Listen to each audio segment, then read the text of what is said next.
Hey, hey, hey, welcome back. Welcome back to the Psychic Soul Healer channel. Today I'm going to do a general message for Libra. Know that energy is fluid, roles could be reversed. Just interpret the message as it best resonates with you.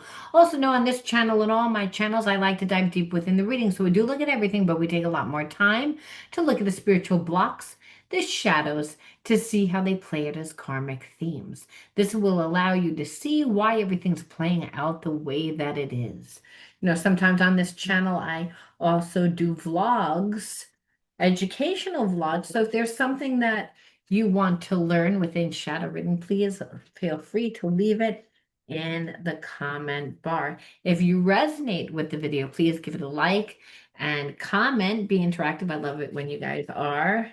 And if you are connected to a Virgo or a Scorpio or a Gemini, check out my other card placement channels. You can find everything in the description box. Okay, we're going to jump in. But before I do, know that I like to dive deep within the reading. So I do look at everything, but we take a lot more time to look at the spiritual blocks, the shadows, to see how they play those karmic themes, to help you understand why your person's doing what they're doing, why you're attracting that person into your life, and what you can do to shape shift the energy. So the underlining word of the video is stuck. We're going to pull one more, even though I'm already getting information.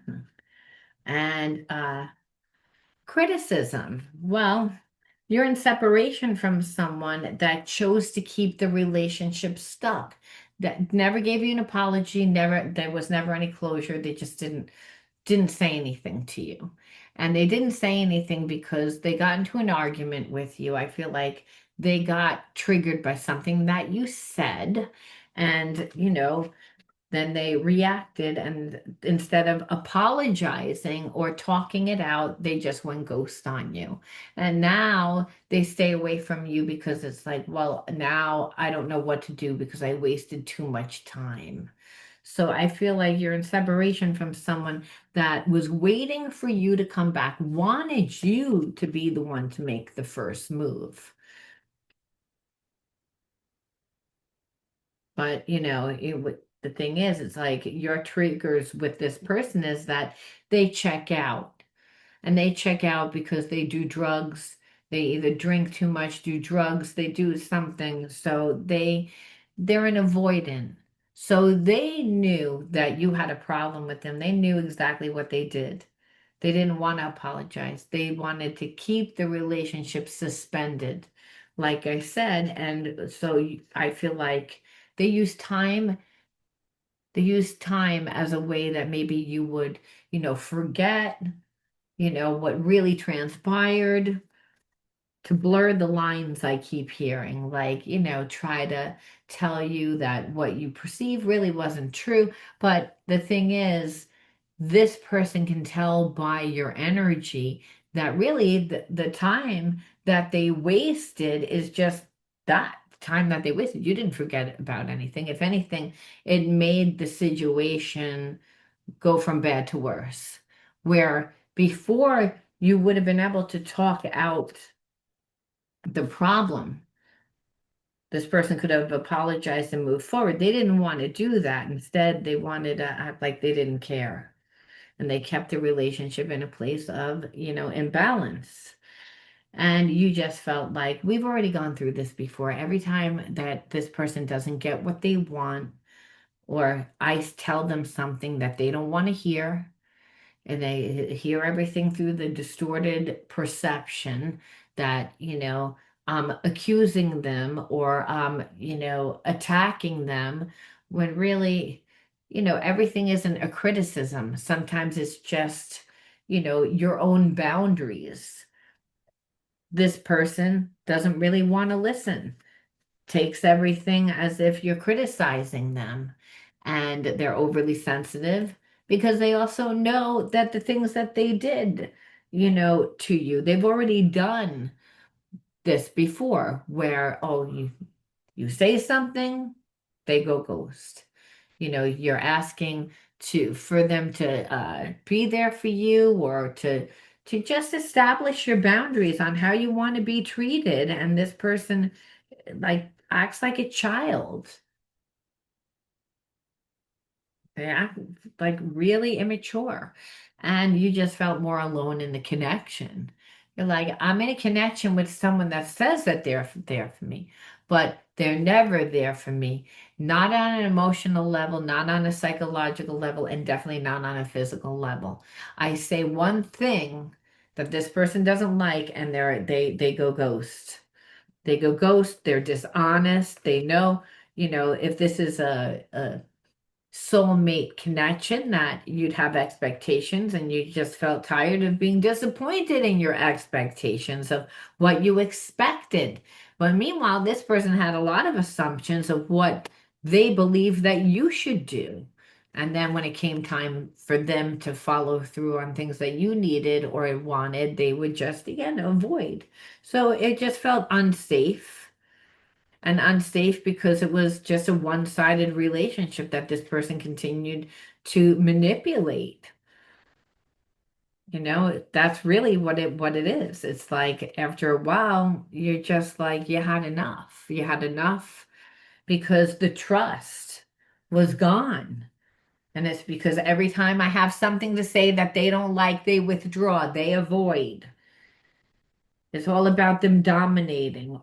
Because again, really an apology is just an apology, but they look at it like, oh, you're making me be you're attacking me. Oh, you're making it like such a big deal over nothing.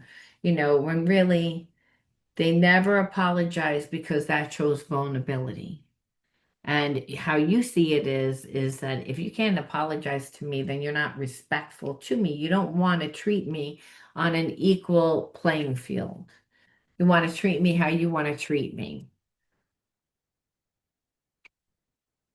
And when you don't get your way, you check out,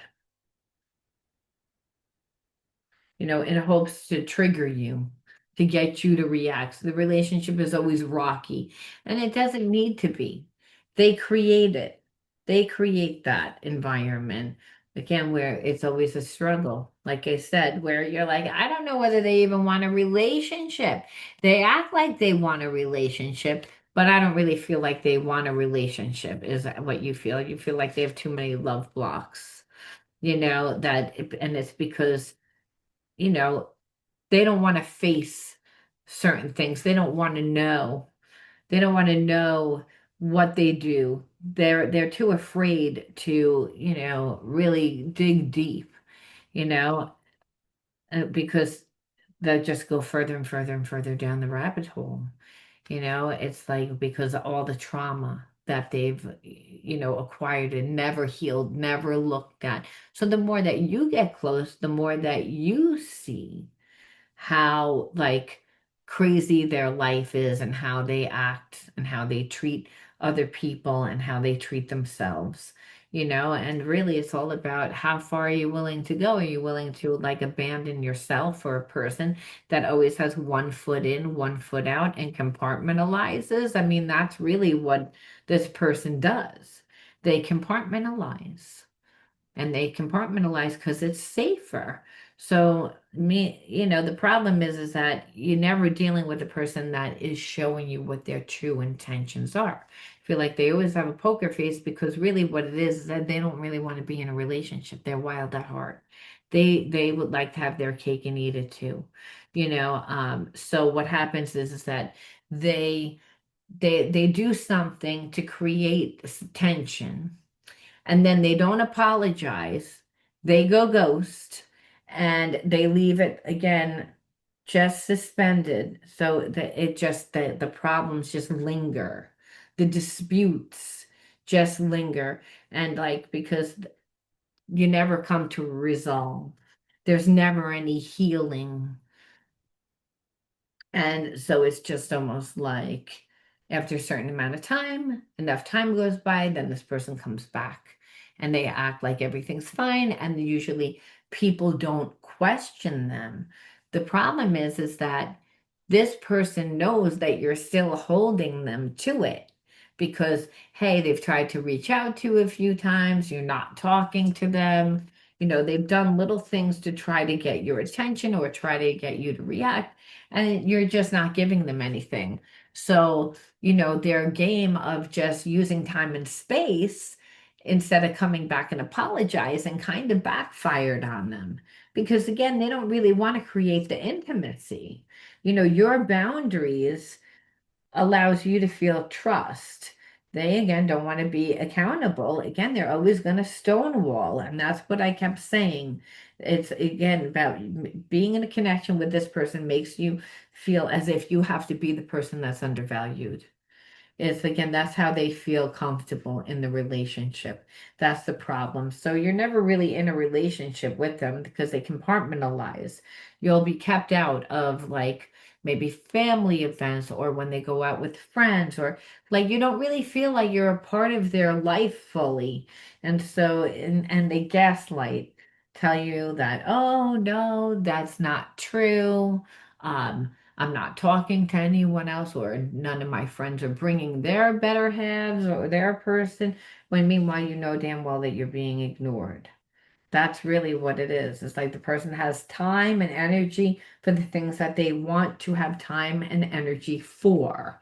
And so, again, it's all about keeping you stuck in a place of feeling displaced, like that you don't really belong because this person refuses to give you the attention. It's like not the attention that creates, strong intimacy. They're one foot in there, one foot out. They come in and out. They weave in and out to the point that it triggers major abandonment issues on you. That's the way that they again exclude you. And meanwhile, you're like, okay, the whole time you're like cheating or talking to other people. You're not giving me what I want. It's like, and they don't really want like a relationship is what it looks like. They want to they want you to get caught up in the drama. They want you to get caught up in, you know, in passion and in craziness, really, because this person doesn't create deep, meaningful experiences. But if they come in and they have a fling with you, well, then and they get you to emotionally attach to them, well, then when they come in and out, because they want to weave in and out. They don't really want to be with you all the time. Well, then it's going to create a lot of passion and it's going to create, you're going to, let your emotions dictate. That's what this person is used to. That's why this person plays the same game with you that they play with everyone else. Not because they can. What they're seeing is that they can't. They've tried to do this because, again, there's a part of them that doesn't want to be in a monogamous relationship. They want to talk to other people, whether or not they were cheating physically or emotionally. This person, again, is wild at heart. They don't really want to be in a monogamous relationship. And so what happens is that this person makes a lot of promises that they don't keep. It's all about keeping you on the hook. That's really what it is. It's like this person can't help it. They've created too many walls, boundaries, prickly defenses. So really the only type of depth that this person can have is a fling. Again, where you get caught up in the emotions. The thing is that didn't work this time because you're reading between the lines. You're like, you already see it. It's like it's not enough that you're somebody's secret desire. That's not what you want. You want a relationship that's good. There's going to be strong roots with this person. There isn't because there's always some hidden intention that this person isn't telling you. Again, they wear a mask. So again, they try to cloud your vision so that you don't see, being that you fall head over heels. But it's really all about them controlling because they can't be in a strong, intimate connection because, hey, there's too many issues. They don't want to really deal with it. They don't want to have those difficult conversations. They don't want to have to do the work. That's what I see here. I mean, it's unfortunate, but hurt people, and this person chooses to be in player energy. And because they've gotten away with being in player energy before, they're like, well, I'll just meet somebody and replace you, or, like wear you down, one or the other, but I'm not going to give in. That's this person's energy because they want the freedom, and that's really what it is. They don't want that, where it's created so much tension, right? In the relationship. It's put so much strain on the relationship that this person is really uncertain of what they want, and really at this point what how you would treat them. That's so they right now, I feel like they don't really like, unless it's going to be like a karmic contract, they're not really going to do it. See, it's not like this person doesn't have a strong connection to you. They do. But because they're not healed and they stay in a low vibrational energy, even though you feel like home, you do feel like home because if you're a soulmate, this person only knows how to be in a karmic contract. So karmic contract is all about, their way or the highway. This person likes to be the one that's a loner. They're a lone wolf. They need to heal their inner child, and they're too sealed off. Like you said, it's got to be their way. So what happens is that this person just is manipulative. They're going to do whatever they need to do to like try to like get what they want, right? To trap the person, right? Really, it's like they're kind of like a little bit like a con artist. And so, even though, hey, you're a great catch, this person doesn't want to do what they need to do. They want to choose to stay in this low vibe energy. And, you know, um, so what they do is they, keep by not really giving you anything, trying to create a lot of worry inside of you by keeping the relationship kind of like, suspended, like taking the time off, keeping it in limbo, hoping eventually that you're gonna be the one that reacts, that you're gonna do something. So we don't see them doing anything except for playing games because they don't really want to change.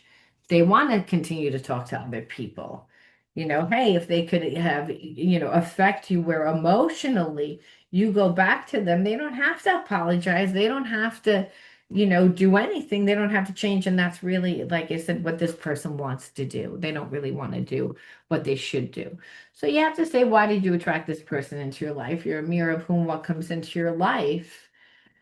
So let's pull six. And we'll see.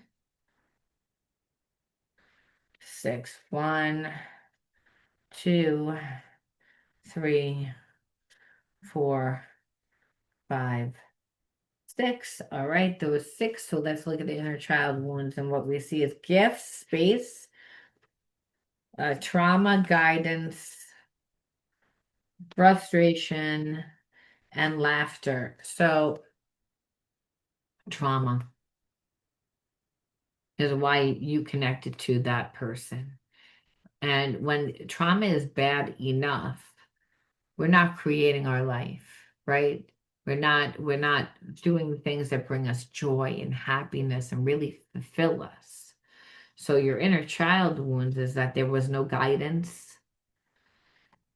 You grew up with some sort of trauma, whether it was psychological or emotional. It could be physical too. The mind doesn't know the difference. It just knows trauma. And if we're in that survival mode of trauma, we're not really creating our life, right? That's not what we're doing. We're not finding what our gifts are. Doesn't mean that we don't have gifts, and we might know some of our gifts, but you actually had a lot more gifts. Now, I feel like for some of you, you guys became sensitive, where yes, you can utilize that as a survival mechanism, but you could also, utilize your sensitivity for spiritual gifts. And so again, not, tapping into those energies and utilizing them in a different way, like just coming from a place of survival, especially if there was no guidance, if there was no support, if there wasn't any of that, then kids have to intuitively figure things out.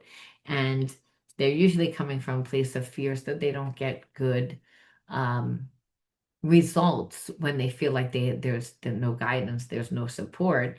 And it's like you said, that they're trying to figure things out. So life becomes frustrating. And if we continue to see that life is difficult, life is hard, life is that energy of trauma, it keeps us stuck and we're not finding our joy.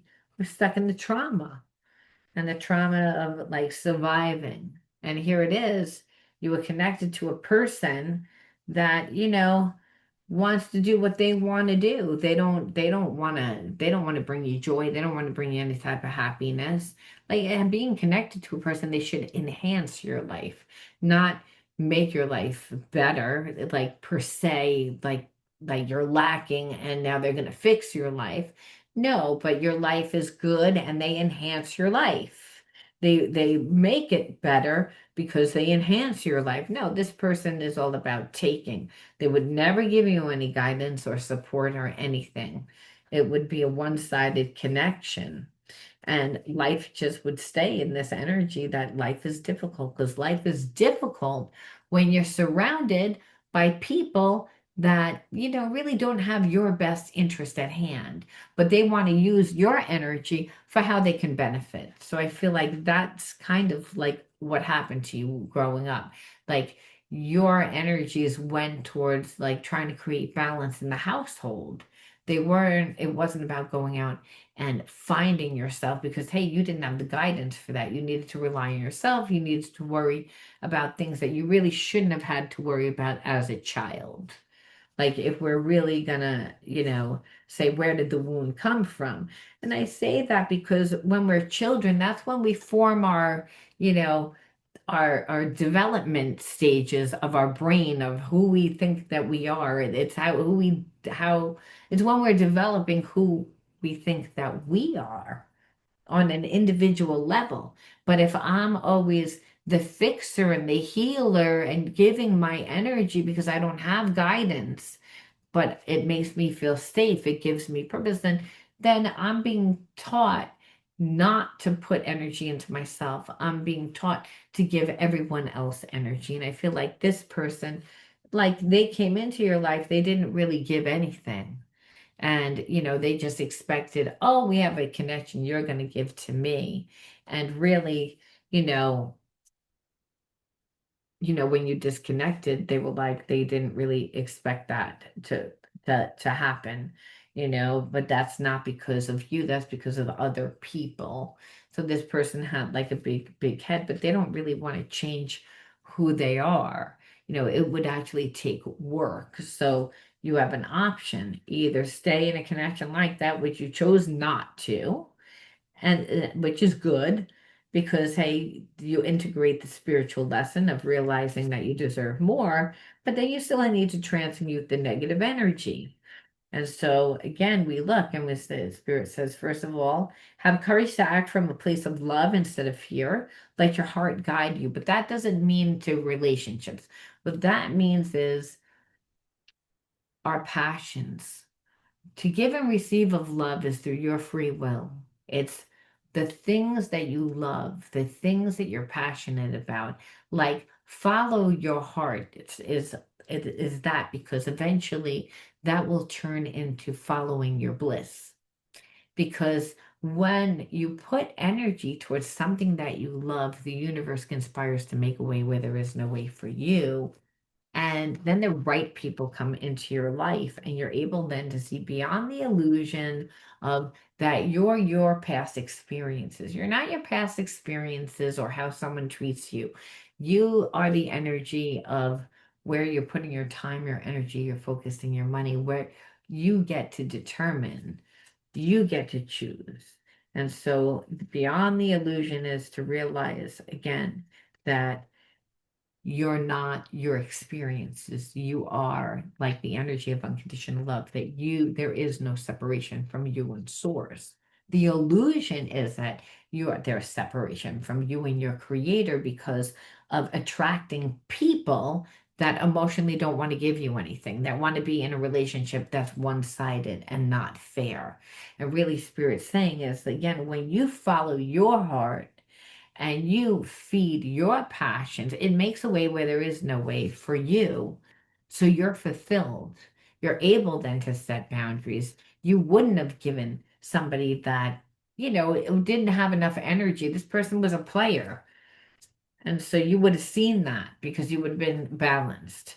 Spirit says again, nurture the light within you. And so again, the light are things that bring you passion, love, joy, energy, the things that are going to lift you up to guide you in dark times. Because we can't control what happens in our environment, but we can control where we choose to put our energy and what we decide to, invest in. And when we do, well, then, like I said, it makes a way where there isn't a way. It's like we can't avoid, bad things from happening, but we can control how we handle them. And if we're focused on the things that we love, when those experiences happen, only in the now do you get divine guidance. You will be told in the right time and in the right moment. And you'll know because your intuition comes on randomly and there's always a call to action after it, opposed to reacting or worried or ruminating. Again, where spirit says is acknowledge what you have already overcome in your life. Go with conviction that you're already a strong person, that no one can control you. You gain the deep wisdom and the deep wisdom from your experiences, that they weren't like a mistake. Now, Spirit says, go and take bold action in a whole other direction and understand that in divine timing, everything unfolds for you. Don't rush things. So if you're waiting for a job, if you're waiting for an opportunity, Spirit saying it's going to happen as long as you continue to feed the light within inside of you and be consistent and pour into yourself, then you are going to be able to manifest, Spirit saying, so you can see beyond the immediate, fears, to see that you actually, there's boundless opportunities for you. The only thing that will hold you back is yourself. So it's time to release fear and just fulfill your promise because you have limitless potential. But being connected to a person that wants to control you and utilize your energy, well, clearly that wouldn't have been, it would have taken you off your track. Where Spirit's saying, no, you're on the right track. It's like it just takes time. So be patient. Don't try and force things to happen before they're supposed to happen because you have anxiety that it might not happen. And definitely don't settle for less than what you deserve, Spirit's saying. And we end off with one more, which is vitality. So when we clear our spiritual blocks, we get a lot of energy. Know that because you're an energy being. So what holds our energy down, what makes us feel tired and lethargic, are those spiritual blockages in the root chakra because our adrenal glands are right there. So Spirit's saying, know that you're a being of light and accept the divine energy in your body, and every one of your cells regenerates. So when you again heal your spiritual blockages, what you're doing is you're releasing tension and stress from your body, making it very easy now for your blood to circulate and bring your cells and organs and everything else, the nutrients and the oxygen that it needs for your cells to be able to repair and rejuvenate. However, if you were to stay connected to a person that was toxic like that person, they would have created more spiritual blockages, sickness and diseases. Really only 5% inherited, but when you're connected to someone that's like that, well, that makes you angry all the time. That makes you feel, again, they want to be in a one-sided relationship. It would make you feel inadequate, make you feel like there's something wrong. So again, we can see why being connected to someone like that would make you physically sick. And this person knows that they didn't treat you well. That's why they're being coward. All right, I'm going to leave that there. You let me know how you resonated, and I'll be on with the vlog tomorrow or most likely the day after. I don't do readings on Thursdays usually. All right, guys, love you. I'll talk to you soon. Bye bye.